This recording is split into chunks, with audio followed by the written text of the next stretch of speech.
Devin, you're essentially halfway through BYU spring football. Where have you noticed the biggest improvement from you and your team up to this point? For us, I'd say it's our mentality. We're really kind of focusing on being different.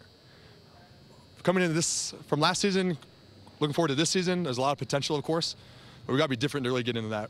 We decided to take it upon ourselves to be a different BYU team. We got to see some changes in many areas, so we can see the changes in the outcomes of games. And so really just the mentality that's kind of been spreading through our workouts, the mentality here in practice, everyone really holding themselves accountable. There's no shyness. It's time to ask questions, make mistakes 100%. We just want everyone to rise to the occasion. I saw a picture of you posted wearing the number 90, which you have on here now, and people automatically said, that looks a lot like Corbin. How do you think you compare to Corbin right now, not just in terms of a physical appearance, but where you are as a football player to where he is now as he prepares for the NFL draft? Man, let's see. I mean, when it comes to us, a lot of people see us as all the same, tall, big guys. We're number 90. Corbin on one hand, when he was coming through his college experience, he was trying to do the basketball thing as well and football, which is, now that I'm doing this football thing, it's been amazing trying to understand how he did both of them.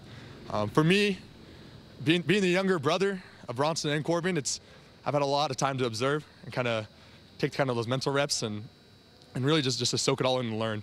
And now that it's been my turn to take over the number and take over reps of this team, I'm just trying to be the best me and hopefully the best Kaufusi. So that's the goal. How are you different than both of them? Not just on the football field, but in life in general. Oh, man. Well, so those two are really close in age. So when they get together, they're like little kids. And so then I feel like the responsible one, the mature one, kind of tell them to be quiet or, hey, like, take it outside. Difference-wise, they're pretty loud, I'd say. They're loud and funny guys. I'm kind of the more laid-back one, so to say. We're all kind of laid back, but I'm kind of more the reserved one. Serious. I take things pretty serious, and so that's probably the big difference, I'd say. I see these epic posts on social media of Kaufusi Gym Days. Oh, yeah. Where, like, you and your brothers and your family, you all show up, your sisters, and you work out. What's that like? Yeah, so Saturdays when everyone's off and stuff, we all meet up at the gym on Saturday and out in Orem, and it's kind of just our family time. I mean, it's kind of weird. It's like that tacky family that works out together, but I don't know, we really like it because we all know how important our health is for all of our, especially us boys and all of us playing sports and doing athletics, and so just being able to kind of be with each other, it's kind of our special family time to talk football, talk life, and get a good workout in. And so it's really fun. I enjoy them a lot. How would you explain your skill set as a football player? If someone were to come up to you and say, tell me about Devin Kaufusi, what can he do? What's his skill set? For me, being 6'7", there's not many 6'7" football players. And so I really like to pride myself on my speed and my length.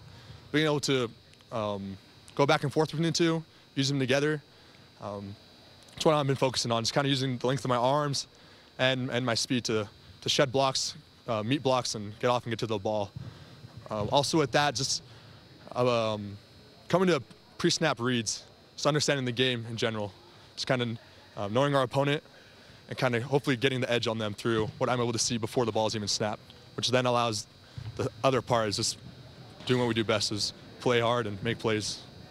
There's a lot of family advice that you have to deal with between dad and two older brothers. How do you cycle through all of that and not get overwhelmed by it? Oh, yeah, for sure me. I'm kind of the stubborn one when it comes to that stuff. But my brothers, they just say, ask a lot of questions now. It being starting my second year. And then they say, ask us questions. And they always say, if I were you, I'd take that film right home to dad and have dad grill you for all this stuff. And it's tough, but it just makes us better. And that's kind of part of the taking responsibility as a teammate of this team, is taking responsibility of what I can do to get better and then improving on that. And so a lot of advice, a lot to be said, but we just smile and work hard and just keep being consistent with it all, and then we'll see the results. There's a lot of excitement about the role that you will play on this specific BYU defensive line. What makes this defensive line with yourself and Kairos Tonga and others unique compared to the team that was here last year? I think it's just seeing those strengths. Me just being biased as a D lineman, you know, I think the games are the tone of the games and just kind of the outcomes that are in the trenches.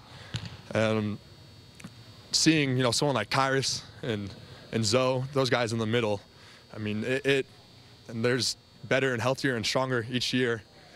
It really allows us to really expand on our scheme as a defense, where they can then fit someone, you know, kind of unusual like me at 6'7", and kind of put us in the right spots so we can make the right plays. And so that's what I love about spring ball. Everyone, we're building off our strengths, and then we're able to just, you know, just load up and be ready for whatever comes at us.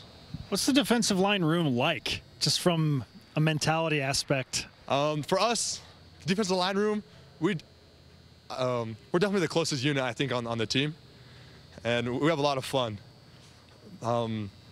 But with this year, we really have no one really new.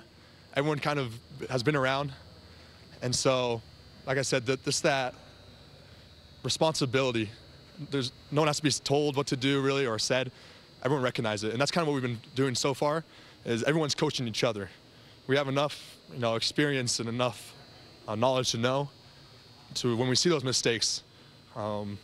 Instead of Coach Turaki telling us, I have, you know, Trajan telling me, or we have Kairos helping the interior D lineman, because that's just really what we believe. 'Cause we know what to do. We just got to do it and hold each other responsible for it.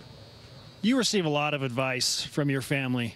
Now it's time that you give them some life advice. What life advice would you offer to your older brothers as the mature brother?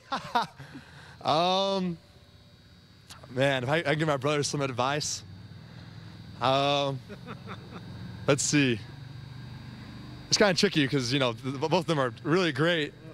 Yeah, I'd say just keep being them.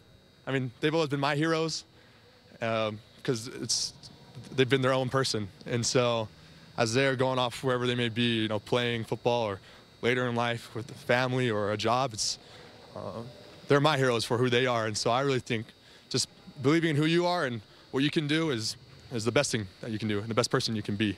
And so that's what I would just tell them. Devin Kaufusi, dare I say the best Kaufusi. Hey, I'll make it happen for sure. Thanks, Devin. Awesome, thank you.